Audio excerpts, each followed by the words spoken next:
इन भुजाओं ने धरती को निश्चर विहीन कर दिया।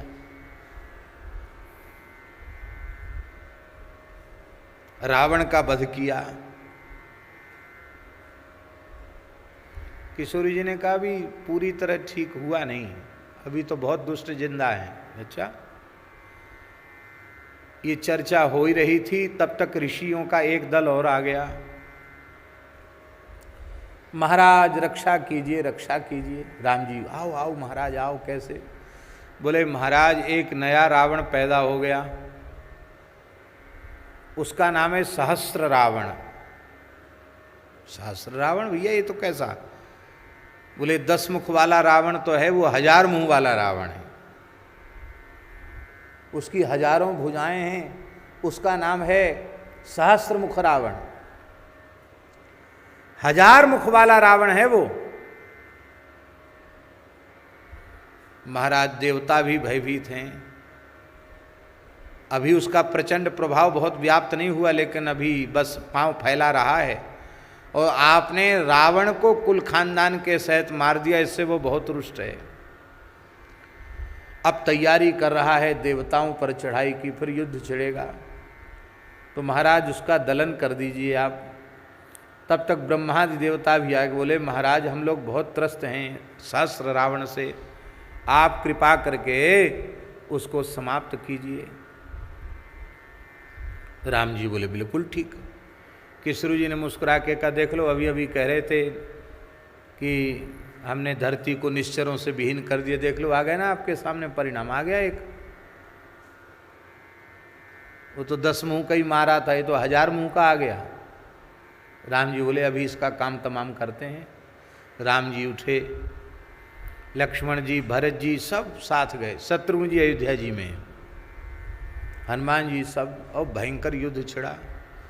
उस युद्ध में एक एक करके सबके युद्ध का उत्साह ठंडा हो गया। सहस्त्र रावण को जीतना कठिन हो गया। उसका कारण यह था कि सहस्त्र रावण की सेना तो मारी गई, पर सहस्त्र रावण को जैसे ही राम जी बाण का प्रहार करते, उसके शरीर के रक्त की एक बूंद से 1000 रावण वैसे ही पैदा हो जाते हैं। एक बूंद खून गिरते ही एक सहस्त्र मुंह वाले 1000 रावण पैदा हो जाते, और उनको भी बाण लगेगा तो उनकी भी एक एक बूंद से उतने उतने 1000। सारा ब्रह्मांड 1000 मुंह वाले रावणों से भर गया। बंदर भालू जो राम जी के सहयोगी थी, सबने हाथ खड़े कर दिए, बोले बस हो गया महाराज, अब तो 10 मुंह वाला तो अब तो हो गया, अब आप जानो, आपका काम जाने। राम जी भी घबरा गए, लक्ष्मण जी भरत जी भी घबरा गए, हनुमान जी भी घबरा गए। अब क्या होगा? अब तो प्रतिष्ठा की बात आ गई। तो किशोरी जी भी पधारी थी वहां युद्ध में। तो शिविर जहां लगा था वहां किशोरी जी अपनी सखियों के साथ वहां विराज रही थी। अब राम जी कैसे जाएं पराजित होकर के शिविर में? बड़े दुखी हो गए राम जी। वशिष्ठ जी से उन्होंने कहा गुरुदेव अब आप समाधान करो, क्योंकि इनकी कृपा दनुज रण मारे, आप कृपा करो। जुक्ति मुक्ति तो गुरु जी ही बताते हैं, आप बताओ कैसे मारें। तब वशिष्ठ जी ने कहा हे रघुनाथ, आप और जानकी जी में भेद नहीं है, पर आप शक्तिमान हैं, आपकी शक्ति तो ये हैं, आपने वहाँ भी जो विजय की थी इनकी कृपा से की थी, शक्ति तो इन्हीं की थी। अब किशोरी जी को मनाओ, वो कृपा करके समाधान करेंगी तब सहस्त्र रावण मरेगा, नहीं तो मरेगा नहीं। तब वशिष्ठ जी ने राम जी को उपदेश किया है, और राम जी ने श्री सीता सहस्त्र नाम के द्वारा, राम जी ही उसके ऋषि हैं, राम जी ने सीता सहस्त्र नाम के द्वारा श्री किशोरी जी की, जानकी जी की 1000 नामों से स्तुति की। जब राम जी स्तुति करने लगे श्री जानकी जी उस समय सेज पर पौड़ी हुई थी, लेटी थी। सखियाँ चमर और व्यजन आदि लेकर खड़ी थी, और राम जी थोड़े दूर, उतनी दूर समझ लो जिसमें ज़्यादा उनको विक्षेप न हो, और वो स्तुति कर रहे थे। जैसे ही उन्हें लगा कि मेरे प्रियतम का शब्द है, किशोरी जी उठी और उठ कर के उन्होंने सखियों से पूछा बात क्या है, युद्ध से ये आ गए, क्या बात है। तो धीरे से सखियों ने सारी बात बता दी। तो किशोरी जी ने ऐसे किया, जैसे ही ऐसे किया उनके केश खुल गए और खुले हुए केशों से अट्टहास करती हुई भद्रकाली प्रकट हो गई। आज्ञा करो भगवती, स्वामिनी आज्ञा करो, जाओ सहस्त्र रावण का काम सफाया करो। उसी समय वो महाराज राम जी ने कहा, राम जी से कहा कि अब आप युद्ध करो। राम जी युद्ध करने लगे। जितने सहस्त्र रावण पैदा होते वो उनका खून धरती पर गिरेगा तब ना सहस्त्र रावण पैदा होंगे। वो जितना खून गिरने से पहले ही काली जी सब जीभ से चाट जाती, एक बूंद नहीं गिरने दिया, सब खत्म है गई सहस्त्र रावण। और महाराज जितने बचे खुचे थे उनको मुंह में डाल डाल के सबको चबा के जय सिया राम। मरा तो सहस्त्र रावण राम जी के ही बाण से, लेकिन बिना किशोरी जी की कृपा के नहीं मरा। अब जो भगवती भद्रकाली प्रकट हुई थी किशोरी जी के केश पास से, केशों के हिलाने से वो प्रकट भई थी केश काली, वो जैसे ही प्रकट भई थी। अब महाराज किशोरी जी की शक्ति लेकर आई हैं, साक्षात किशोरी जी ही हैं उस रूप में।